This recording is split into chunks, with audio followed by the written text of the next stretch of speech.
참 좋은 날입니다. 어스틴 주님의 교회 매일 말씀 묵상에 오신 여러분을 환영합니다. 말씀을 통해 샘솟는 하나님의 은혜를 경험하시길 바랍니다. 오늘은 어제보다 더 행복한 하루가 될 것입니다. 안녕하세요 성도 여러분, 11월 7일 월요일 말씀 묵상 시작하겠습니다. 오늘 함께 나눌 말씀은 창세기 44장 6절부터 13절까지의 말씀입니다. 창세기 44장 6절부터 13절까지의 말씀 함께 읽겠습니다. 청지기가 그들에게 따라가서 그대로 말하니 그들이 그에게 대답하되 내 주여 어찌 이렇게 말씀하시나이까? 당신의 종들이 이런 일은 결단코 아니하나이다. 우리 자루에 있던 돈도 우리가 가나안 땅에서부터 당신에게로 가져왔거늘 우리가 어찌 당신의 주인의 집에서 은금을 도둑질하리이까? 당신의 종들 중에 누구에게서 발견되든지 그는 죽을 것이요 우리는 내 주의 종들이 되리이다. 그가 이르되 그러면 너희의 말과 같이 하리라. 그것이 누구에게서든지 발견되면 그는 내게 종이 될 것이요 너희는 죄가 없으리라. 그들이 각각 급히 자루를 땅에 내려놓고 자루를 각기 푸니 그가 나이 많은 자에게서부터 시작하여 나이 적은 자에게까지 조사하매 그 잔이 베냐민의 자루에서 발견된지라. 그들이 옷을 찢고 각기 짐을 나귀에 싣고 성으로 돌아가니라. 아멘. KBS 한국방송에서 아침에 특강을 하는 프로그램이 있었습니다. 그 프로그램에서 사람은 절대로 안 변한다와 그리고 사람은 쉽게 변한다 중에 어느 말이 맞을까 하는 주제로 특강을 한 적이 있었습니다. 여러분 어떤 말이 맞다고 생각하십니까? 사람에게서 잘 변하지 않는 것이 두 가지가 있는데 능력과 성격이라고 합니다. 여기서 능력은 IQ나 기억력, 연산 능력 같은 것을 말합니다. 이런 능력은 나이가 들고 노화가 진행되면서 약간씩 떨어지는 경향이 있지만 크게 변하는 경우는 거의 없다고 합니다. 그래서 IQ 검사는 고등학교 때까지만 받지 성인이 되어서 IQ 검사를 받는 경우는 거의 없습니다. 변하지 않으니까 굳이 다시 검사할 필요가 없는 것이죠. 그리고 성격도 20세를 넘어서면 그 사람의 일생에 있어서 잘 변하지 않고 지속된다고 합니다. 미국으로 이민 오신 분들은 동창회 같은 그런 모임에 참석하실 수가 없겠지만 오랜만에 동창회에서 친구들을 만나보면 정말 놀라울 정도로 대부분이 성격이 그대로라고 합니다. 그래서 이 능력과 성격을 바꾸려면 상당한 시간이 필요하다는 것이 이 특강의 골자였습니다. 자신을 이스마엘 상인에게 팔아버린 형들의 그 차갑고 악랄했던 모습을 요셉은 살면서 잊지 못했을 겁니다. 형들의 그 성격, 그 성품이 아직도 그대로라면 요셉은 그 형들의 못된 성격을 무슨 수를 써서라도 고쳐야겠다. 혹은 그 못된 성격에 대한 대가를 반드시 치르게 해줘야겠다고 생각했을지도 모르겠습니다. 그래서인지 요셉은 베냐민을 데리고 다시 애굽으로 돌아온 형들을 테스트합니다. 먼저 형들을 자신의 집에 초대해서 극진히 대접을 하고 집 청지기를 시켜서 형들이 각자 가져갈 수 있을 만큼 곡식을 자루에 가득 채웠습니다. 그리고 곡식 구입을 위해서 형들이 가져온 돈을 또다시 자루에 도로 담고 베냐민의 자루에는 요셉 자신의 은잔을 넣어두라고 지시했습니다. 다음날 아침 형들은 곡식 자루를 가지고 가나안 땅을 향해 출발했습니다. 요셉은 청지기에게 형들이 멀리 가기 전에 그들을 따라가라고 명령합니다. 4절에 보니까 일어나 그 사람들의 뒤를 따라가서, 이 말의 원어적인 뜻은 군대를 대동해서 도망자를 추적하라 라는 의미입니다. 도망자를 잡아오듯이 반드시 그들을 다시 데리고 오라는 명령이죠. 그 명령과 함께 그들에게 이렇게 말하라고 할 말을 알려줍니다. 4절 하반절에 보니까요. 너희가 어찌하여 선을 악으로 갚느냐. 그리고 5절입니다. 이것은 내 주인이 가지고 마시며 늘 점치는 데 쓰는 것이 아니냐. 너희가 이같이 하니 악하도다 하라. 요셉은 베냐민의 곡식 자루에 넣었던 그 은잔을 가지고 형들을 테스트할 의도였습니다. 너희들을 극진히 대접했는데 이렇게 뒤통수를 치느냐 하면서 요셉이 일러준 대로 청지기가 이렇게 다그쳤습니다. 그러자 요셉의 형들이 억울함을 호소합니다. 우리 7절부터 9절까지 다시 한번 읽어보겠습니다. 7절입니다. 그들이 그에게 대답하되 내 주여 어찌 이렇게 말씀하시나이까? 당신의 종들이 이런 일은 결단코 아니하나이다. 우리 자루에 있던 돈도 우리가 가나안 땅에서부터 당신에게로 가져왔거늘 우리가 어찌 당신의 주인의 집에서 은금을 도둑질하리이까? 당신의 종들 중에 누구에게서 발견되든 그는 죽을 것이요 우리는 내 주의 종들이 되리이다. 지난번에 곡식 자루에 도로 넣어져 있던 돈도 다시 가져왔는데 우리가 왜 애굽 총리의 집에서 은금을 도둑질하겠습니까? 하면서 자신의 결백을 주장했습니다. 거기서 더 나아가서 우리 중에 도둑질한 사람이 발견되면 그는 죽을 것이고 우리 모두는 종이 되겠다며 이렇게 확신에 찬 상태로 장담을 했습니다. 그에 대해서 청지기는 은잔을 훔친 사람만 요셉의 종이 될 것이고 나머지는 무죄로 풀려날 것이다 라고 말하면서 그들의 곡식 자루를 확인하기 시작했습니다. 가장 나이가 많은 형부터 시작해서 막내까지 이렇게 이어진 수색 끝에 막내 베냐민의 자루에서 은잔이 발견됩니다. 형제들은 선택의 기로에 섰습니다. 그들은 청지기의 제안대로 베냐민만 애굽에 넘기고 집으로 돌아갈 수도 있었습니다. 그러나 그들은 베냐민과 함께 애굽에 남는 쪽을 선택했습니다. 이번에는 그들의 아버지가 가장 사랑하는 동생을 버리지 않았습니다. 과거에 요셉의 채색 옷을 찢었던 그들이 이번에는 본인들의 옷을 찢습니다.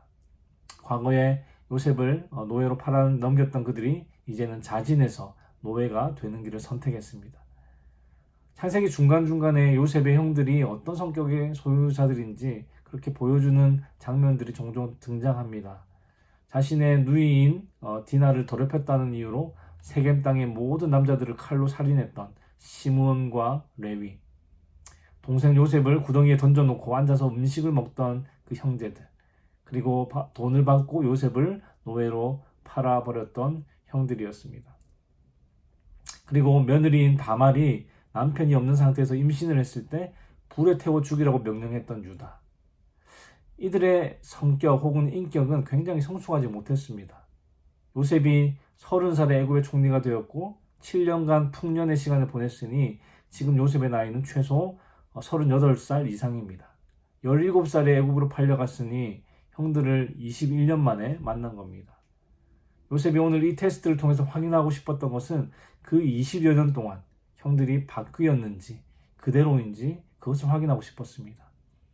KBS에서 방영했던 그 특강의 내용처럼 사람의 성격이 잘 바뀌지는 않지만 그것을 바꾸기 위해서는 상당한 시간이 필요합니다.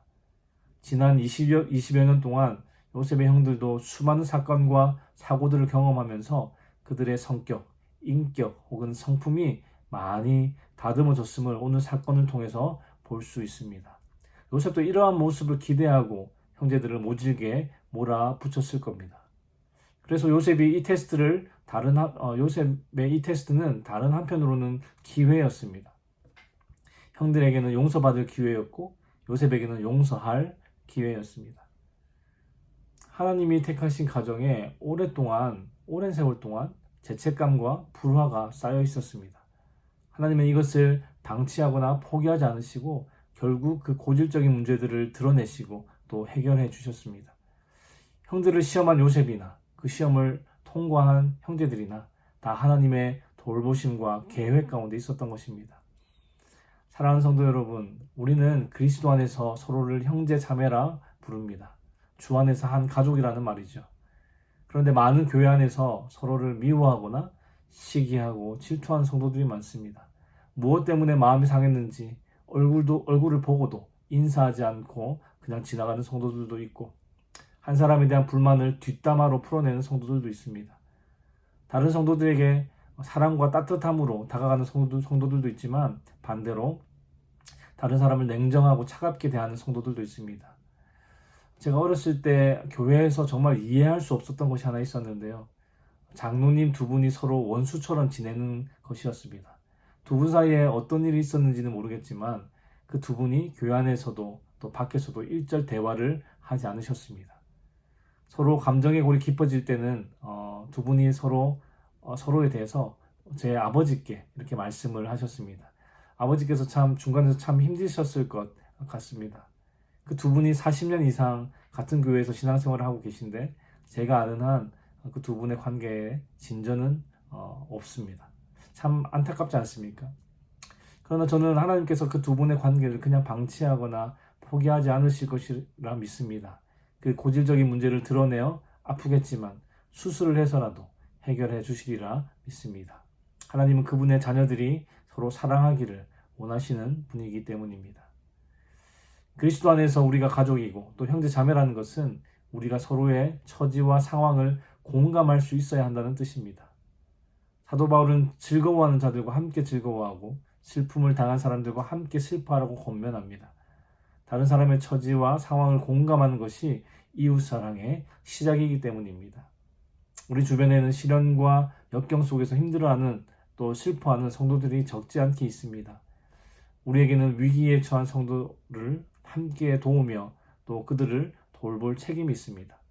웃는 자와 함께 웃을 뿐만 아니라 우는 자의 곁을 지켜주는 우리가 되어야 하지 않겠습니까? 요셉의 형들은 요셉을 애굽에 팔아버릴 정도로 냉정하고 잔인한 사람들이었습니다. 그러나 하나님은 오랜 시간에 걸쳐 그런 형들을 동생의 위기와 고난을 함께 공감하고 슬퍼하는 사람들로 변화시키셨습니다.